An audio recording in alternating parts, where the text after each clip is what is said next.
யார் வேணா வரட்டும், நமக்கு என்ன.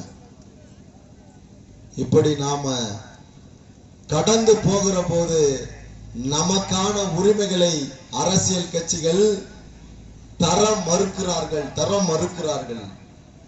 இனிமே கடந்துலாம் போக கூடாது. உள்ளாட்சி அடுத்து வர்றதற்கு பாராளுமன்ற தேர்தல், அது முடிஞ்ச உடனே உள்ளாட்சி தேர்தல் வர இருக்கு. 2024 பாராளுமன்ற தேர்தல், 25 உள்ளாட்சி, அதுக்கப்புறம் சட்டமன்ற தேர்தல். இது எல்லாத்திலுமே நமக்கான கட்சி எப்படி வன்னியர் மக்களுக்கான கட்சி பாட்டாளி மக்கள் கட்சியோ, பறையர் சமூக மக்களுக்கான கட்சி விடுதலை சிறுத்தைகள் கட்சியோ, முத்திரையருக்கான கட்சி அதிமுக இல்ல, திமுக இல்ல, பிஜேபி இல்ல, காங்கிரஸ் இல்ல, கம்யூனிஸ்ட் இல்ல, தமிழர் தேசம் கட்சி மட்டும்தான்டா எனக்கான கட்சின்னு நீங்களா சொல்லணும். அப்பதான் மாற்றம் வரும். நான் சாதி சங்க கூட்டத்துக்கு வருவேன், கட்சி கூட்டத்துக்கு வருவேன். தேர்தல் வருகிற போது நான் அதிமுக காரன், திமுக காரன். நான் எங்க அப்பாலாம் கம்யூனிஸ்ட் போனேன். ராமேஸ்வரத்துல ஒரு ஊர்ல வயசான பெரியவர், 71 வயசு பெரியவர், மிகப்பெரிய அளவுல மீன்பிடி தொழில் செஞ்சுட்டு இருக்காரு. 12 வயசுல இருந்து எம்ஜிஆர் தான். அவருக்கு இப்ப வயசு 71. சொல்றாரு, ஐயா நீங்க எம்ஜிஆர் சொல்றீங்களே, அதிமுகவில் உங்களுக்கு என்ன பொறுப்பு கொடுத்தார்கள்? இல்ல, என்கிட்ட 4 கார் இருக்கு, 4 கார்லயுமே அதிமுக கலரை தான் எழுதியிருப்பேன். ஓட்டு போடுறது யாருக்கு போடுவேன்? அதிமுக யார வேட்பாளரா நிப்பாட்டுறாங்களோ, கவுன்சிலரோ பஞ்சாயத்துல அவங்களுக்கு தான் போடுவேன். அப்படி என்ன நடந்துச்சு? ஒரே ஊரு, அந்த ஒரே ஊர்ல 4 குடும்பம் தான் கல்லர் சமூகம். அந்த 4 குடும்பத்துல 4 பேருமே கவுன்சிலர். அவங்களுக்கு தான் ஓட்டு போட்டீங்களா? ஆமா, அவங்க ரெட்டலை நின்னாங்க. எவ்வளவு ஒரு கேவலமான ஒரு மனநிலை. எம்ஜிஆருடைய ரசிகனாக நீ இரு, சொந்த சமூகத்துக்காக நீ கொஞ்சமாவது களத்துல நின்றுக்கணும்ல. போயிட்டாரு எம்ஜிஆர். அடுத்தது ஜெயலலிதான்னு ஓட்டு போட்டான் நம்மாலு. அந்த அம்மாவும் போய் சேர்ந்துருச்சு. அடுத்து என்னன்னா தீபான்னு ஒண்ணு வந்துச்சு. அதுக்கு பின்னாடி நம்மால் நிறைய பேர் போனா, கிராமம் முழுக்க பார்த்தா அந்த அம்மா இப்ப எல்லாத்தையும் நட்டாத்துல விட்டுட்டு போயிடுச்சு. அந்த அம்மாவோட வீடு கிடைச்சா போதும்னு போயிட்டாங்க. இப்படி சொந்த சமூகத்திலே களமாடுகிற தம்பிகளை தவிர்த்து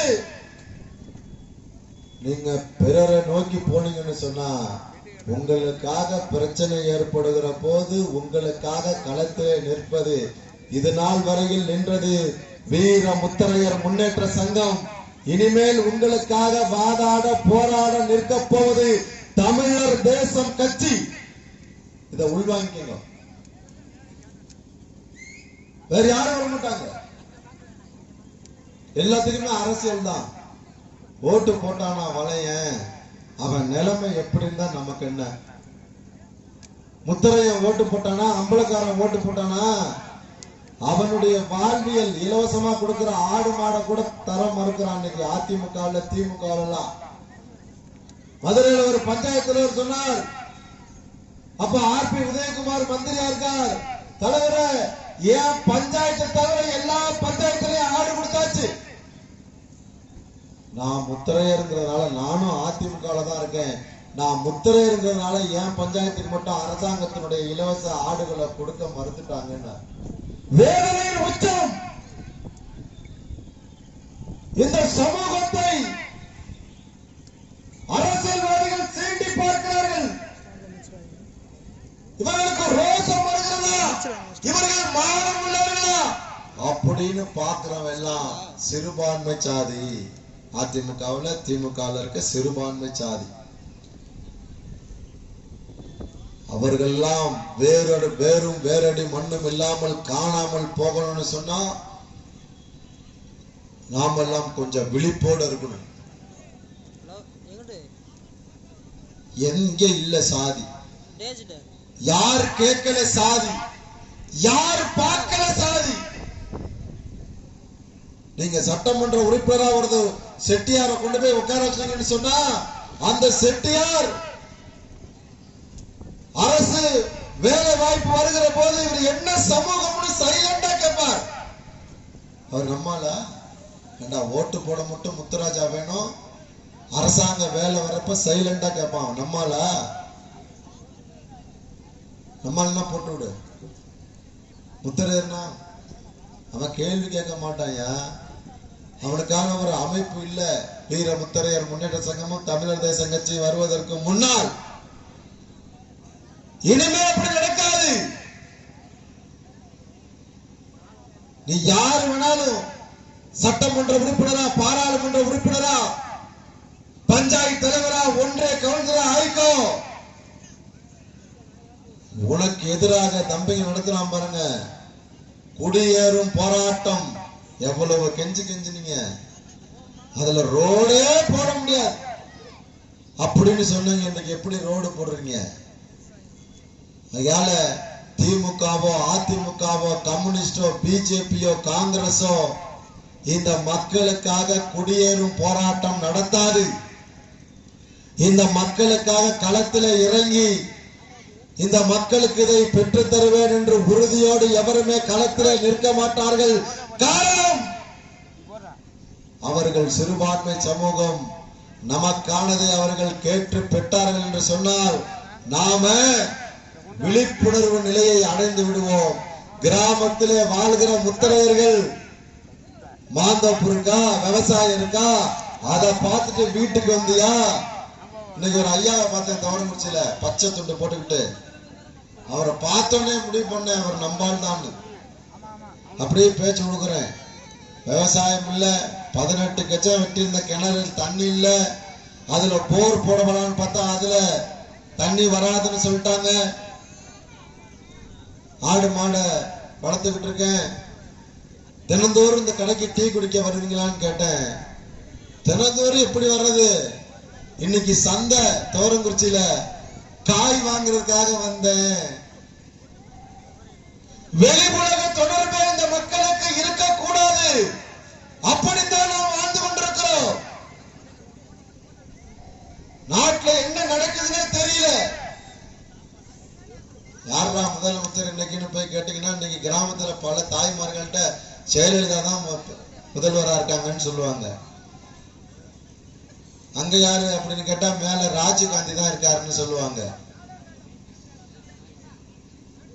எந்த எதிர்பார்ப்புமே இல்லாமல், எந்தவித சலனமும் இல்லாம, ஆனா ஒரே ஒரு நன்மைதான், எவன் குடும்பத்தையும் கெடுத்ததில்லை, எவன் சொத்ததையும் அடிச்சதில்லை. இன்னும் நாம் நேர்மை உள்ளவர்களாக, நியாயம் உள்ளவர்களாக வாழ்ந்து கொண்டிருக்கிறோம்.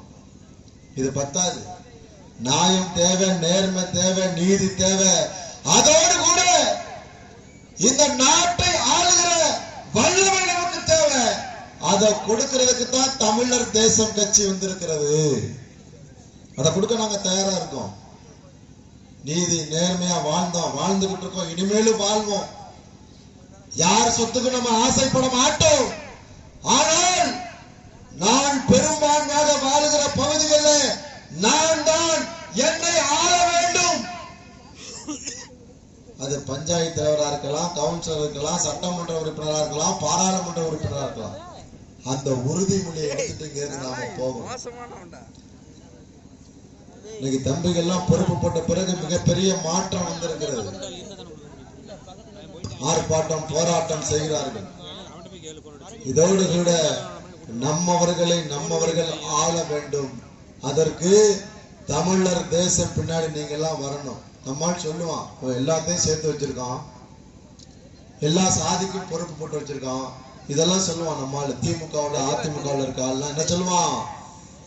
தமிழர் தேசம் கட்சி முத்திரைக்கான கட்சின்னு சொல்றாங்க. அதுல தேவர்கள் இருக்கிறார்கள், வெள்ளாளர்கள் இருக்கிறார்கள், குறவர்கள் இருக்கிறார்கள், பழைய சமூகத்தை சேர்ந்தவர்கள் இருக்கிறார்கள். அது எப்படி தமிழர் தேசம் கட்சி முத்திரைக்கான கட்சியா இருக்கும்? நான் தான் பெரும்பான்மையா இருப்பேன், சிறுபான்மை சமூகத்திற்கெல்லாம் நான் தாண்டா கேட்பேன். எவன் ஒருவன் பெரும்பான்மையான சமூகமாக ஒரு கிராமத்துல வாழ்றானோ அந்த சமூகம் தான் நீதி வழங்கும். அதனாலதான் நம்ம அம்பலக்காரர்களா இருந்திருக்கோம்.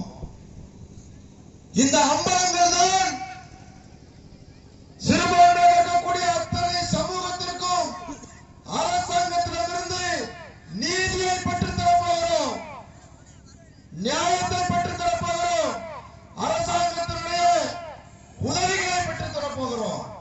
பலமான ஆள் தான் எல்லாத்தையும் செய்ய முடியும். தமிழகத்துல ஒரு சில சமூகம் சொல்லுவானா, மத்திய தமிழகத்துல பெரும்பான்மை, தென் தமிழகத்துல பெரும்பான்மை, வட தமிழகத்துல பெரும்பான்மைன்னா இந்த முத்தரையர் சமூகம் தமிழகம் முழுக்க பரவி பெரும்பான்மையாக வாழுகிற சமூகம். 40 சட்டமன்ற தொகுதிகளில் 10 பாராளுமன்ற தொகுதிகளில் பெரும்பான்மையாக வாழுகிற சமூகம். அதனால சிறுபான்மை சமூகத்திற்கு எங்களால் மட்டுமே நீதியை பெற்றுத்தர முடியும். ஆகையால மற்ற சமூகத்திற்குமான கட்சி தான் இந்த தமிழர் தேசம் கட்சி. பதில் சொல்லிருங்க, கிளை செயலா இருக்கலாம்.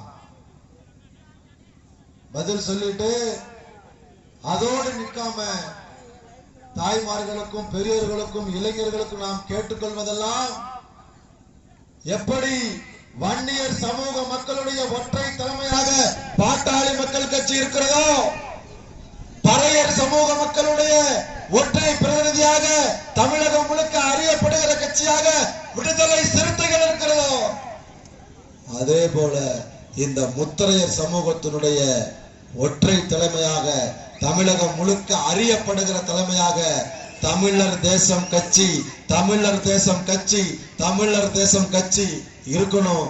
அதுக்கெல்லாம் நீங்க முழு ஒத்துழைப்பு கொடுக்கணும்னு கேட்டுக்கிட்டு இந்த நல் வாய்ப்பை வழங்கிய இங்கே கட்சியிலும் சங்கத்திலும் பயணிக்கிற அத்துணை தம்பிகளுக்கும், இரவு பகல் பார்க்காமல் வேலை பார்த்த அனைத்து சகோதர சகோதரிகளுக்கும், தம்பிங்க சொன்னா கும்பல் இல்லைன்னு அதுக்கும் பதில் சொல்றேன். அதிமுகவோ திமுகவோ மற்ற கட்சிகளோ பணம் கொடுக்காம, வண்டிக்கு சேலை கொடுக்காம இவ்வளவு தாய்மார்களையும் தம்பிகளையும் திரட்ட முடியும்னா இந்த இடத்துல திரட்டுங்க. நாங்க கட்சியவே கலைச்சிட்டு போயிடுறோம். ஏன் 1 ரூபா கொடுக்கல, ஒத்த ரூபாய் யாருக்கும் கொடுக்கல, வேன் எடுத்து கொடுக்கல. என் மக்கள் பசியோட போக கூடாதுன்னு சாப்பாடு ஏற்பாடு பண்ணிருக்கேன். எல்லா கூட்டத்திலும் ஏற்பாடு பண்ணுவோம். என் மக்கள், என் தாய்மார்கள் பசியோட, இளைஞர்கள் பெரியோர்கள் பசியோட போக கூடாது. அதுக்காக எல்லா கூட்டத்திலையும் உணவு ஏற்பாடு பண்ணிருக்கோம். அதே ஏற்பாடு தான் இங்கேயும் பண்ணிருக்கோம். அதனால கூட்டம்லாம் குறைவு அப்படின்லாம் இல்லை. எப்பனாலும் இந்த களத்துல நாங்க இறங்கி வேலை பார்த்துக்கிட்டே தான் இருப்போம். அதுக்கு நீங்க முழு ஒத்துழைப்பு கொடுங்க.